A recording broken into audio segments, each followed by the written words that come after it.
Mga kapuso, malungkot nga po ang balitang napapag-usapan ngayong umaga sa Quezon Province kasi isang batang lalaki, 1-year-old mahigit po ito, namatay dahil sa pagtulog na nakadapa.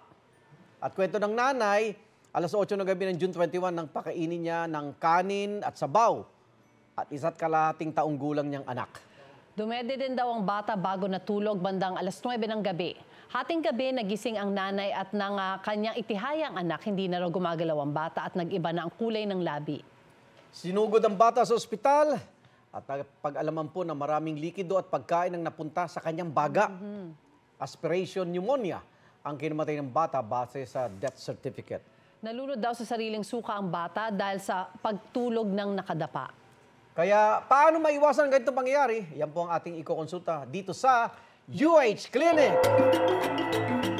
At makakasama po natin isang pediatrician na general physician, Dr. Cheryl Chong. Doc Chong, good morning po, Good Dr. morning. Good morning po, Good morning, Sir. Doc. Thank you po sa pag-invite sa akin. Una po, ito na, pakipaliwanag nga po. Ano pong nangyayari dun sa bata? Paano po siya nagka-aspiration pneumonia dun sa pagkakadapa niya, no? Habang natutulog ng busog? Opo. Bali, yung aspiration pneumonia po, nangyayari po siya sa ganitong paraan. Papakita ko po sa inyo. Opo. Mas maganda, mas maliwanag pag Opo. ganyan, may drawing. Papakita ko po sa inyo yung parte ng katawan sa loob, bali ng lalamunan. Aha. Unang-una po, may dalawang daluyan po yan. Una po, papasok po ang hangin sa ilong. Papasok po yan sa likod ng lalamunan bago bababa sa baga.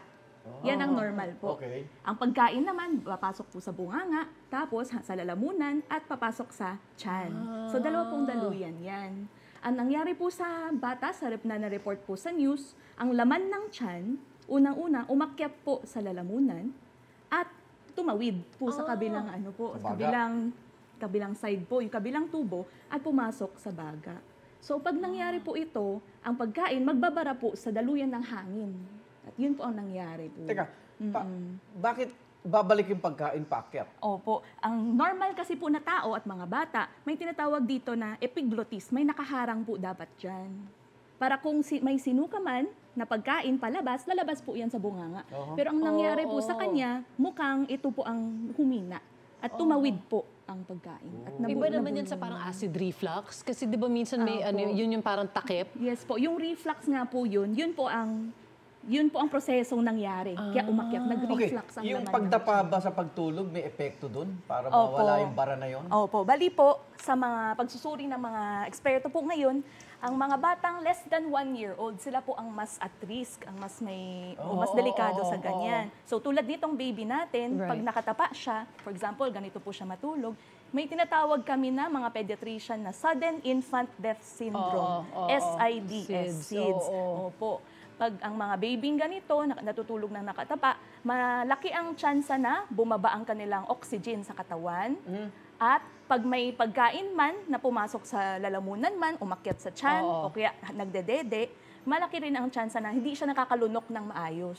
So hindi nyo talaga nire-recommend yung nakadapa na tulog ever? But this is usually for less than 1 year. For less than 1 year. Pero di ba pag nagpa-breastfeed ka, like nakita ko yung mga nanay, kami rin, inaano kami, kinakarga para isuka yung, di ba may isuka, lumad, ano? Opo. Kaya importante po, pagkatapos padedein ang mga baby, dapat nakatayo muna. May oras na siya ibibigay sa kanya po. Ibo-burp para padighayin po. Okay. So ito po, ang prosesong ito is 1 to 2 hours. Ganun ba? Opo, ang ideal po. Pero mga 1-year-old din yan. Mga less than 1 year old. than Pero one. kasi sa kaso ng ito po yung medyo bihira po sa kaso natin. Okay. Medyo malaking bata na siya. Beyond 1 na siya, over 1 year old. Ang malaking bata, dapat pag may umakyat man na pagkain, may kakayahan siyang isuka siya. Hindi yung dumediretso sa baga. So, ano ba ang tamang paraan po o proper sleeping position ng isang sanggol? So, bali, ide-demo ko rin po sa inyo po, no, Ma'am Sure. Ang baby, pag less than 1 year old din po, pag nakahiga, dapat flat siya Flat on lang the bed. talaga. Flat. Walang unan. Walang Okay. unan. Opo. Ang higaan din po dapat firm, hindi yung sobrang lambot, hindi yung parang lumulubog na po yung baby, no? Oo. Tapos, ang mga suot niya, kung may ganito po kayong pambalot, make sure po mahigpit ang pagbalot niyo. Huwag yung kumakalas-kalas kasi may Correct. posibilidad matakpan ang mukha. At mahirapan na po siyang huminga. Kaya pala ba yung Opo. mga swaddle ng baby, sobrang Yes tight, gano'n po, na. opo. Oo, Gusto para rin po hindi ng baby hindi yun. kumalas. Yes. Dok, ano po yung senyales na nabubulunan na yung bata at ano Opo. ang pwedeng gawin? So, ang mga senyales, kailangan alert tayo po habang kumakain ng mga bata. Ang mga senyales, unang-una, di na po sila nakakaiyak. Wala na pong tunog ang iyak. Siguro may konting huni na lang po yung naririnig nyo. Huni, oo. Okay. Kasi po nakablock na po yung airway, yung oo. daanan ng Parang boses ibon na lang. niya. Opo, opo. O kaya, di na po sila nakakaubo din. Parang hirap na. Hindi nila nauubo. Hindi nila naaalis yung nakabara.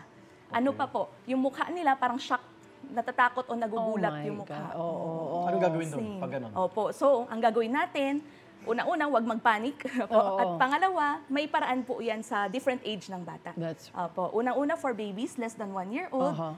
Ikalas nyo na po ang suot niya. Okay. Opo. Tanggalin na natin. Parang Heimlich siya ngayon. Opo, opo. Pambatang Heimlich. Oo. Pag baby po kasi, wala silang kakayahan na ilabas mag-isa po yung pag nakabara, no? So, dapat nakaupo ang taga-rescue. Nakaupo. Tapos, nakababa ang ulo ng baby. Mas mababa kaysa sa katawan.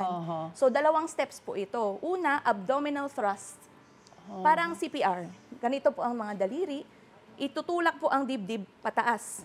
1, 2, 3, 4, 5. Okay lang madiin, okay lang. Madiin, diinan nyo po. Okay. Kailangan po madiin para mailabas ang nakabara. Okay. Opo. Tapos, hawakan ang mukha, suportahan ang leeg, ang kabilang side naman po. Oh. Sa likod Sa knee. tayo. Back blow ang tawag po. Gamitin ang heel ng kamay para malakas ang puwersa.